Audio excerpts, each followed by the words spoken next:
Assalamualaikum warahmatullahi wabarakatuh. Halo sahabat Asri Story. Sebelum mulai cerita hari ini, jangan lupa tekan tombol subscribe ya, supaya kamu nggak ketinggalan kisah-kisah terbaru dari channel Asri Story. Yang sudah subscribe, saya doakan semoga selalu diberi rezeki yang luas, anak-anak yang soleh dan sholehah, serta hidup penuh keberkahan. Jangan lupa juga tinggalkan komentar di bawah, supaya saya tahu cerita ini sampai mana kalian ikut hanyut, dan apa pelajaran yang kalian ambil.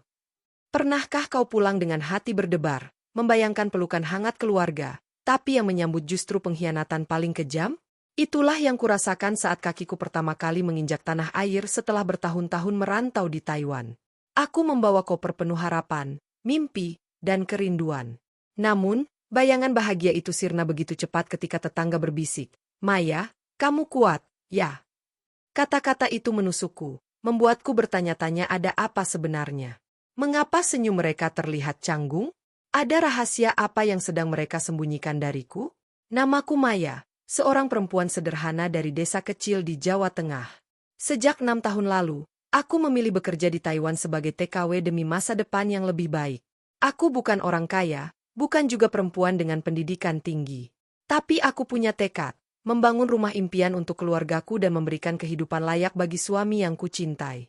Suamiku, Arman, dulu lelaki yang manis, penuh janji, dan membuatku yakin bahwa pengorbananku di negeri orang tidak akan sia-sia. Aku percaya, cinta bisa bertahan meski jarak memisahkan. Hari-hariku di Taiwan penuh kerja keras. Dari pagi hingga malam, aku merawat orang tua di panti jompo. Tangan ini sering pegal, punggung terasa remuk, tapi aku tak pernah mengeluh. Setiap gajiku tabung, setiap bonusku kirim ke Arman di rumah. Aku selalu membayangkan senyumnya ketika menerima uang kiriman dariku, membayangkan rumah kecil kami yang perlahan berdiri kokoh dari hasil keringatku. Di tengah dinginnya malam Taiwan, aku selalu menghibur diri dengan memandang foto rumah itu, rumah impian yang kelak akan menjadi tempatku pulang. Namun, perlahan ada keganjilan. Arman jarang menjawab teleponku, bahkan sering mengabaikan pesanku. "Aku sibuk, Maya," begitu alasannya, meski aku tahu ia tidak bekerja. Kadang ia hanya memberi kabar singkat, tanpa tanya balik tentang keadaanku. Hatiku mulai goyah, tapi aku mencoba menepis rasa curiga.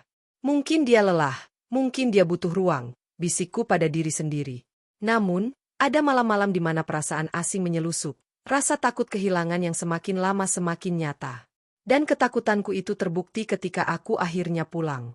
Di depan rumah yang kubangun dengan air mata dan keringat, aku mendapati sesuatu yang membuat dadaku seakan pecah. Ada sepeda motor asing terparkir di halaman. Dari dalam rumah, kudengar suara tawa perempuan yang bukan milikku. Kakiku terasa lemas, keringat dingin membasahi pelipis. "Tidak, jangan bilang," bisikku. Aku menahan napas, lalu membuka pintu rumahku perlahan. Dan di sanalah, mataku menangkap kenyataan pahit, suamiku bersama perempuan lain. Aku berdiri terpaku di ambang pintu. Suaraku tercekat di tenggorokan. Arman terlonjak kaget saat melihatku, sementara perempuan itu buru-buru menutupi wajahnya dengan selimut. "Maya, kamu sudah pulang?" Suaranya gemetar, seolah ketahuan mencuri. Aku berusaha tetap tegar, meski hatiku terkoyak. "Apa ini, Arman? Siapa dia?" Tanyaku dengan nada bergetar. Ia tak menjawab, hanya menunduk, membuat amarah dan sakit hati dalam diriku semakin menjadi-jadi. Rumah yang kubangun dengan segenap tenaga kini ternodai oleh perselingkuhan yang tak pernah kubayangkan. Aku menatap sekeliling ruang tamu. Foto-foto pernikahan yang dulu penuh arti, kini terasa mengejek. Perempuan itu akhirnya berdiri, wajahnya masih penuh ketakutan. Aku hanya, suaranya terhenti ketika melihat mataku yang penuh air. Aku tersenyum pahit. "Kalian pikir aku bodoh? 6 tahun aku bekerja seperti budak di negeri orang. 6 tahun aku percaya pada janji-janji Arman. Dan ini balasannya." Arman mencoba mendekat, tapi aku menepis tangannya. Tubuhku gemetar, antara marah dan hancur, tapi aku tahu aku tidak boleh runtuh di depan mereka. Malam itu aku mengurung diri di kamar, memeluk koper yang baru saja kubawa dari bandara. Suara tawa mereka masih terngiang di telingaku, bercampur dengan rasa sakit yang sulit digambarkan. Aku ingin pergi, tapi aku tahu tak bisa menyerah begitu saja. Rumah ini hasil kerja kerasku. Aku yang membangunnya, aku yang berhak atasnya, gumamku. Namun, bisikan lain muncul. Bagaimana kalau Arman sudah mengalihkan kepemilikan? Bagaimana kalau semua jerih payahku hilang begitu saja? Pikiran itu membuatku sulit bernapas. Keesokan harinya, aku mencoba menenangkan diri. Aku menyiapkan sarapan, berharap bisa bicara baik-baik dengan Arman. Tapi yang kutemui justru wajahnya yang dingin, seolah akulah orang asing di rumah ini. Maya, kamu pulang tanpa kabar. Kamu tahu nggak, selama ini aku kesepian? Katanya dengan enteng. Aku terdiam, tak percaya dengan alasan yang begitu murah. Kesepian? Jadi itu pembenaranmu untuk berselingkuh? Tanyaku tajam. Ia hanya diam, lalu pergi begitu saja tanpa memberi jawaban. Rasanya seperti ditusuk berkali-kali, dan aku sadar, pernikahan ini sudah retak parah. Hari-hari berikutnya jadi semakin mencekik. Arman tak lagi menatapku seperti dulu, malah lebih sering bersama perempuan itu di depan mataku sendiri. Setiap kali aku mencoba bicara, ia selalu memotong dengan nada kasar. Kalau nggak suka, kamu bisa pergi, katanya suatu malam. Kata-kata itu bagai palu yang menghantam kepalaku. Pergi? Dari rumah yang kubangun dengan jerih payahku? Tidak. Aku menatap rumah itu lekat-lekat, dindingnya seolah berbisik tentang setiap keringat yang kutumpahkan. Aku bersumpah dalam hati, aku tidak akan kalah. Aku akan membuat mereka menyesal. Hari itu, saat aku sedang membereskan lemari tua di ruang tamu, aku menemukan sebuah map coklat yang terselip di antara tumpukan buku. Tangan ini gemetar saat menariknya keluar. Entah kenapa firasatku mengatakan ada sesuatu yang disembunyikan Arman. Benar saja, di dalamnya terdapat surat tanah dan dokumen rumah yang selama ini kubanggakan sebagai buah kerja kerasku di Taiwan.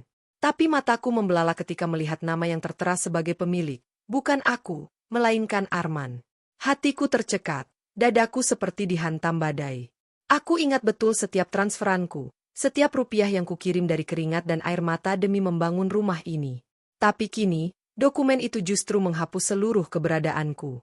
Nafasku tercekat, tubuhku lemas, dan aku hanya bisa terduduk sambil memeluk map itu erat-erat. Seolah seluruh dunia bersekongkol merampas hidupku.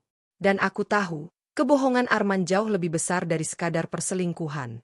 Sesuatu yang lebih kejam sedang terjadi di belakangku. Aku menunggu Arman pulang malam itu, dengan map coklat di atas meja makan. Ketika ia melihatnya, wajahnya langsung pucat. Kamu ngapain buka ini, Maya? Suaranya bergetar, tapi bukan karena menyesal, melainkan takut rahasianya terbongkar. Aku menatapnya penuh kebencian. Jadi ini maksudmu? 6 tahun aku kerja di luar negeri, kirim uang tiap bulan, dan kamu mendaftarkan rumah atas namamu sendiri? Teriakku dengan suara pecah. Arman berusaha menenangkan, tapi ucapannya hanya membuat darahku mendidih. Aku lakukan ini demi kita. Kalau pakai namamu, ribet, Maya. Aku kepala keluarga, wajar kalau semuanya atas namaku. Aku tertawa pahit, air mataku jatuh tanpa bisa dibendung. Kepala keluarga? Kepala keluarga macam apa yang makan dari uang istrinya tapi tega berkhianat? Suasana meledak, dan aku sadar, aku tidak hanya berhadapan dengan pengkhianatan hati, tapi juga pengkhianatan hidup. Sejak malam itu, aku tak bisa lagi tidur nyenyak. Bayangan wajah Arman dan perempuan itu terus menghantui setiap kali aku menutup mata. Aku mencoba bertahan, berusaha mengingat alasan kenapa dulu aku menikahinya. Tapi semakin kuingat, semakin aku sadar, aku sudah membutakan diri. Arman bukan lelaki yang kutemui dulu. Ia kini menjelma sosok asing yang lebih mirip parasit, menghisap habis hasil kerjaku lalu membuangku seakan aku tak berarti. Di dapur, aku mendapati Arman dan selingkuhannya bercanda tanpa malu. Mereka menatapku seakan akulah tamu yang tak diinginkan di rumahku sendiri. Rasanya aku ingin menjerit, tapi suaraku tertahan oleh rasa sakit. Aku tahu, jika aku diam, aku akan hancur perlahan. Sesuatu harus kulakukan, meski aku belum tahu apa. Tapi satu hal pasti, aku tidak boleh terus terjebak dalam neraka ini. Hari-hari berikutnya menjadi mimpi buruk. Arman mulai terang-terangan membawa selingkuhannya masuk rumah. Bahkan tidur di kamar yang dulu kutata dengan penuh cinta. Aku tidak lagi dianggap istri, hanya penghuni yang kebetulan masih punya nama di KTP. Aku mencoba melawan, tapi setiap kali aku bersuara, Arman membalas dengan ancaman. Kalau kamu bikin ribut, aku bisa bikin kamu pergi tanpa bawa apa-apa, katanya dengan tatapan dingin. Kata-kata itu menusuk lebih dalam daripada pisau. Aku sadar, ia benar-benar berniat menghapusku dari kehidupannya. Aku termenung di halaman belakang, menatap rumah ini. Semua dinding, tiang, dan lantai adalah saksi bisu perjuanganku. Tapi justru rumah inilah yang sekarang menjeratku dalam penderitaan. Dan dalam kepedihan itu, sebuah ide gila mulai muncul di benakku, ide yang membuatku merasa kembali hidup. Dengan sisa keberanian, aku mencoba mencari keadilan. Aku mendatangi RT, bahkan sempat ke kantor desa, membawa bukti transfer yang kukumpulkan selama bertahun-tahun. Tapi semuanya terasa sia-sia. Rumah ini sudah atas nama suami, Bu Maya. Secara hukum, sulit digugat, kata salah satu aparat dengan nada malas. Aku pulang dengan hati hancur, menyadari bahwa keadilan di atas kertas tidak berpihak padaku. Arman melihatku pulang dengan wajah lelah, dan ia hanya tersenyum sinis. Sudah kubilang, kamu nggak punya apa-apa tanpa aku. Kata-kata itu membuatku semakin terpuruk. Untuk pertama kalinya, aku merasa perjuanganku benar-benar sia-sia. Tapi di dalam hatiku, api kecil masih menyala, api yang suatu saat akan membakar semua kebusukan ini. Aku merasa semua pintu keadilan tertutup, tapi aku tidak bisa menyerah begitu saja. Malam itu aku duduk di teras, menangis diam-diam, hingga tetangga lama yang kukenal sejak kecil, Buati, mendekat. Ia menepuk bahuku dengan lembut dan berkata, "Maya, aku tahu kamu sudah berusaha keras. Tapi jangan biarkan dia menginjakmu begini. Kamu punya hak, kamu punya harga diri." Kata-kata itu menusukku, tapi juga menyalakan kembali semangatku. Buati bahkan bersedia menjadi saksi, karena ia tahu betul aku yang membangun rumah ini. Ia mengingat saat-saat aku pulang tiap tahun dengan membawa uang untuk bahan bangunan, sementara Arman hanya duduk santai di warung kopi. Dukungan kecil itu bagiku terasa seperti oase di padang pasir. Untuk pertama kalinya sejak pulang, aku merasa tidak sendirian. Harapan kecil mulai tumbuh, meski aku tahu perjalanannya masih panjang. Dan aku berjanji pada diriku sendiri, aku tidak akan berhenti sampai kebenaran terungkap. Dengan saran Buati, aku mencoba mendokumentasikan semua bukti yang kumiliki. Setiap slip transfer dari Taiwan, setiap foto saat pembangunan rumah, bahkan pesan lama antara aku dan tukang bangunan. Malam-malamku kuhabiskan di meja makan dengan menumpuk dokumen, mataku merah karena kurang tidur, tapi hatiku sedikit lega. Aku mulai merasa memiliki senjata untuk melawan Arman. Namun, semakin aku menyelidiki, semakin banyak fakta yang membuatku muak. Ternyata, beberapa aset lain juga sudah dipindahkan atas nama Arman tanpa sepengetahuanku.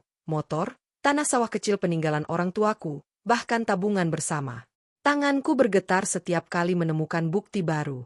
Sakit, marah, kecewa, semuanya bercampur jadi satu.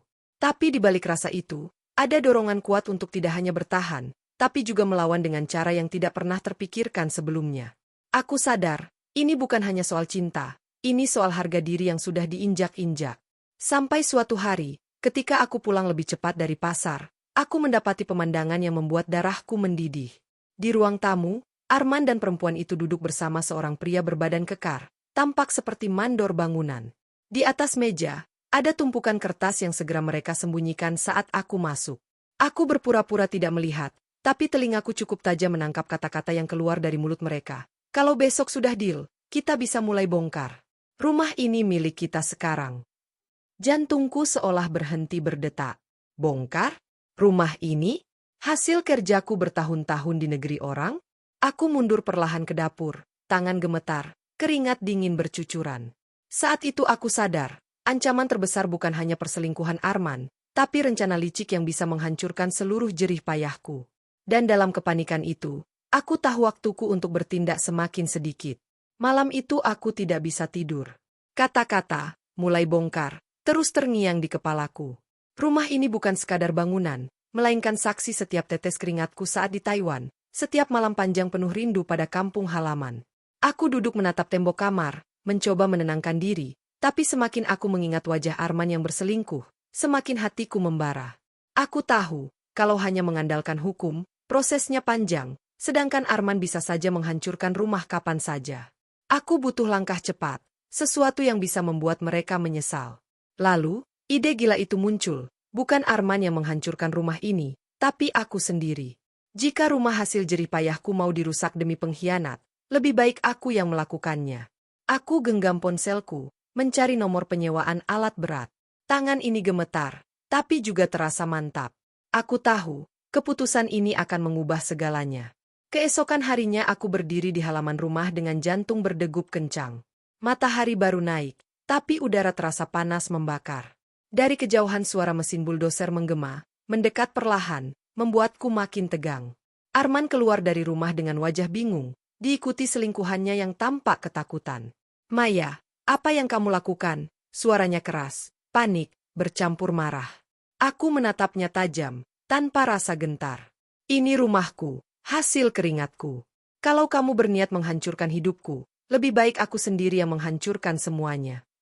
Kata-kataku membuat wajahnya pucat. Buldoser berhenti di depan pagar. Si operator turun menghampiriku menunggu instruksi. Tetangga mulai berdatangan, berbisik-bisik penuh penasaran. Arman mencoba menghampiriku, tapi aku mengangkat tangan, menahannya. Sekarang semua orang akan tahu siapa yang benar dan siapa yang hanya numpang hidup. Ruangan berubah menjadi medan perang kata-kata. Aku berusaha mengendalikan suaraku meski tubuhku gemetar. Aku tidak peduli dengan pesta ini. Aku tidak peduli dengan semua hiasan mewah atau janji palsu. Aku hanya tidak bisa menikah dengan orang yang menipuku demi harta. Suaraku bergetar, tapi cukup lantang untuk didengar semua tamu. Ibuku berdiri di sampingku, matanya berkaca-kaca, namun penuh keberanian. Beberapa keluarga besar mulai bersuara, mempertanyakan kebenaran tuduhan itu. Sepupu Fadli kembali maju, kali ini dengan bukti rekaman suara yang ia simpan di ponselnya. Saat rekaman diputar, terdengar jelas suara Fadli dan ayahnya membicarakan warisan serta rencana memperalatku. Semua orang terperangah. Fadli panik, mencoba merampas ponsel itu, tapi dicegah beberapa kerabat. Aku merasakan seluruh dunia di sekelilingku berubah. Pernikahan yang seharusnya menjadi momen bahagia kini berubah menjadi sidang terbuka yang mempermalukan mereka. Suara rekaman yang berisi rencana busuk itu terdengar begitu jelas, menghantam setiap telinga di ruangan. Tamu-tamu bergemuruh, beberapa langsung berdiri dengan wajah marah, merasa ikut tertipu karena hadir di pernikahan penuh kebohongan. Ayah mertua Fadli tak lagi bisa menutupi kegelisahannya, wajahnya merah padam, urat leher menegang. Fadli sendiri tak berhenti memohon, "Sayang, dengarkan aku, itu tidak seperti yang kau pikirkan." Tapi suaranya hanyalah gema putus asa di tengah badai kebenaran yang meledak. Aku menatapnya lekat-lekat, dan untuk pertama kalinya aku melihat siapa dia sebenarnya. Pria pengecut yang rela mengorbankan siapapun demi ambisinya.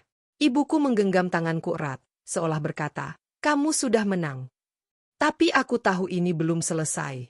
Aku harus mengambil keputusan terakhir. Apakah aku akan tetap duduk dan melanjutkan akad yang penuh kebusukan? Ataukah aku akan berdiri, melawan, dan meninggalkan semuanya meski risikonya besar? Semua mata menatapku, menunggu keputusanku. Aku berdiri di tengah panggung pernikahan yang kini berubah menjadi arena pengadilan. Semua mata menatapku, sebagian penuh simpati, sebagian penuh rasa penasaran. Namun, di saat aku merasa hampir bebas, Fadli justru nekat berlutut di hadapanku. "Elis, maafkan aku. Aku memang salah, tapi aku tetap mencintaimu," teriaknya dengan suara bergetar. Beberapa tamu langsung terenyuh, bergumam bahwa aku sebaiknya memaafkannya.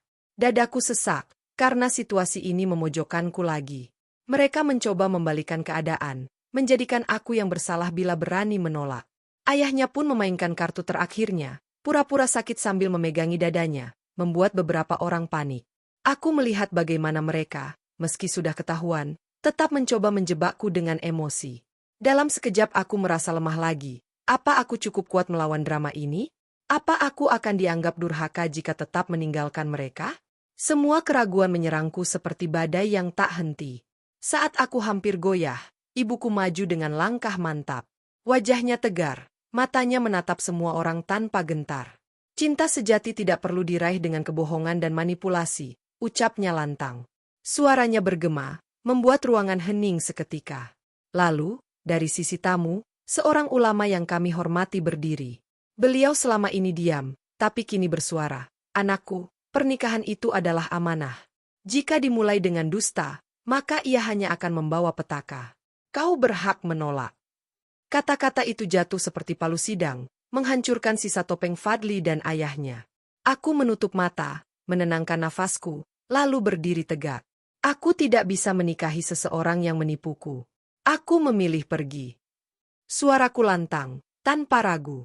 Beberapa tamu bertepuk tangan pelan, mendukung keberanianku.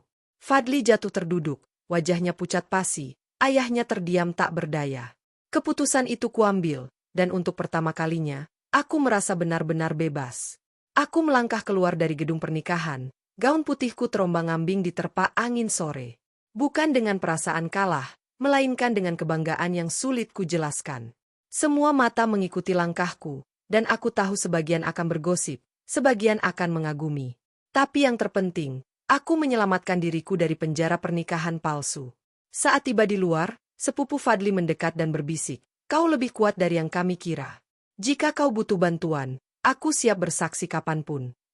Aku tersenyum, menyadari bahwa kebenaran akhirnya menemukan jalannya. Mobil sederhana milik ibuku menunggu, dan kami pergi dengan hati lega. Di balik semua air mata dan luka, aku belajar satu hal, lebih baik kehilangan pesta mewah daripada kehilangan harga diri. Kadang, keberanian untuk melangkah pergi justru adalah bentuk kemenangan terbesar. Dan di hari yang seharusnya menjadi awal pernikahanku, aku justru menikah dengan kebebasan dan keyakinan pada diriku. Dan begitulah akhir kisah Elis, gagal menikah, tapi justru menemukan kebebasan sejati. Ia berani memilih jalan yang sulit demi menjaga harga dirinya. Dari sini kita belajar, lebih baik kehilangan pesta megah, daripada kehilangan diri sendiri. Terima kasih untuk teman-teman yang sudah setia mendengarkan sampai akhir. Jangan lupa untuk subscribe, like, dan share video ini agar semakin banyak orang yang bisa mengambil pelajaran dari kisah nyata yang penuh makna ini. Sampai jumpa di cerita berikutnya. Wassalamualaikum warahmatullahi wabarakatuh. Bunga Mawar. Sendiri.